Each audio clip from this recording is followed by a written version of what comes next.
Hello, welcome in. Today we're going to be doing two-part manifestation for the full moon. And one of the things we're going to be doing is writing a letter to the moon goddess to call in our desires under the full moon's glow, and then to release anything that might be holding us back from manifesting. So, to start with, let's take a look at the ritual materials that we're going to have you gather together. First of all, you would want a candle.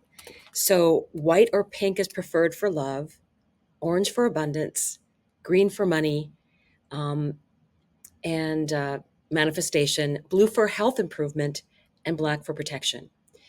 And what we're going to have you do is gather 8 to 12 crystals. And actually, um, we both decided that because we have this very, very strong 1111 portal we feel is actually activated through January 11th, that we are going to be utilizing 11 items or crystals, and we're going to place them around your candle and have this as the centerpiece. And it can be objects, it can be crystals, it can be. I actually have. This is one of the things I'll be using is this pendulum as an intention. Um, but there's other things too. Or if you have like finished stones, these are a combination of rose quartz and amethyst. There's actually 10 stones in here, but I have more of the same. But I decided to use different size stones and different colored stones for my particular items. You can also use things like bracelets of all types, um, anything that might have a special significance for you. So do it intuitively. There's also, you can use rings. So just something that's going to be useful as a mental focus for you. So what else do you need besides the 11 crystals or a lot items? You're going to be needing paper and pen for writing your letter, matches or a lighter, and it's always good to have some extra water around just in case. Um, I'm just saying that because Mars has been very active, and Mars is also about fire. So there's certain things I'm trying to be careful of because I have Mars in my first house, so I have a tendency to cut my fingers or burn my fingers and things like that. And it's in Gemini. That's why it's a hands that seem to get bothered. So those are what we start with. And what you will do is one at a time, you will pick up the item and then reflect on either what you're manifesting or what you're releasing. So oftentimes you'll see like, um, you have the rose quartz and it's used as a manifestation for love. So that is something that you can put an intention towards and think about that as you hold it in your hand. And then you can turn and set it down around your candle and do that with each one of these items. This happens to be a carnelian stone, and I love it because it reminds me of a dragon's eye. So me and my unique friendship with dragons. So you will do that for each one of the items um, until you've gotten all the way around. And the idea is, as thoughts arise about each particular piece of either an object or a crystal, think about the manifestation that you want to have with that, or if you want to release energy, then release the energy with that intention and set it down.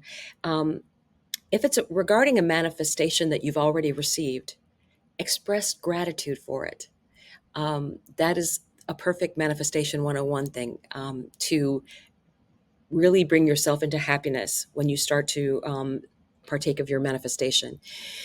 So, what else do you want to do?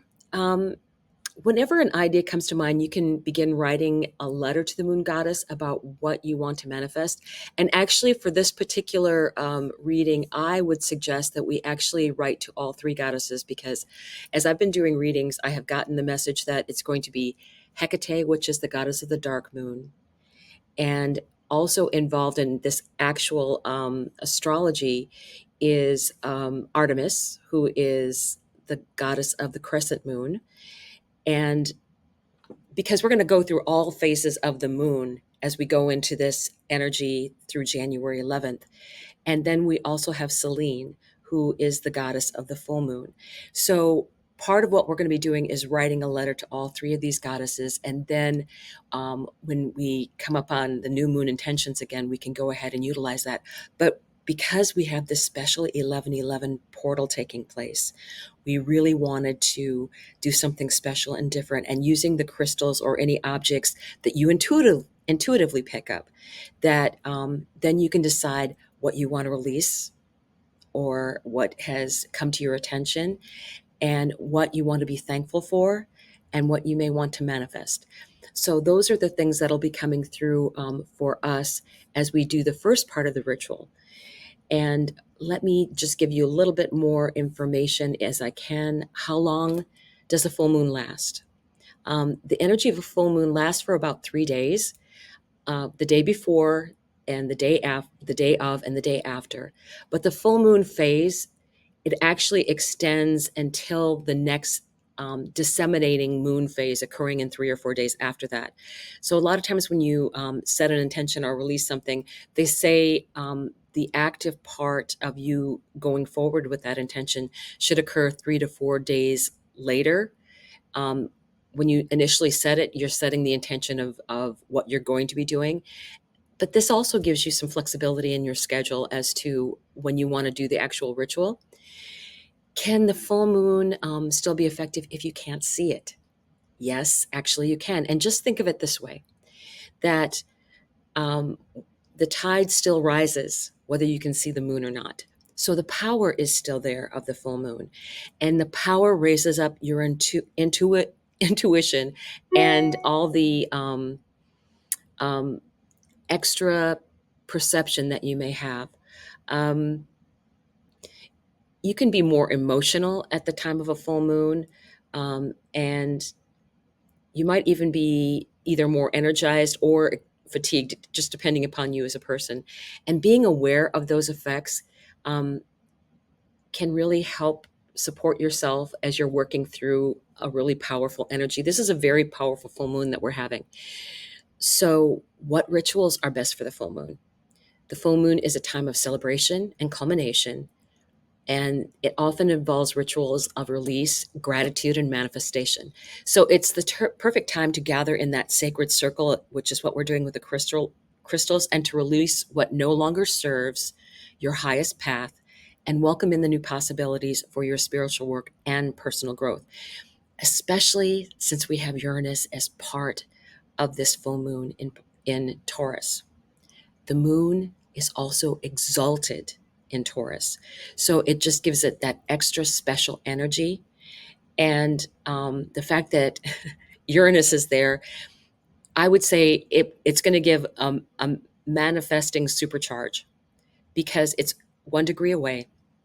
And as a matter of fact, the moon, as soon as it hits that full moon perfection, the very next thing that happens is that it then hits Uranus right after it leaves that perfection.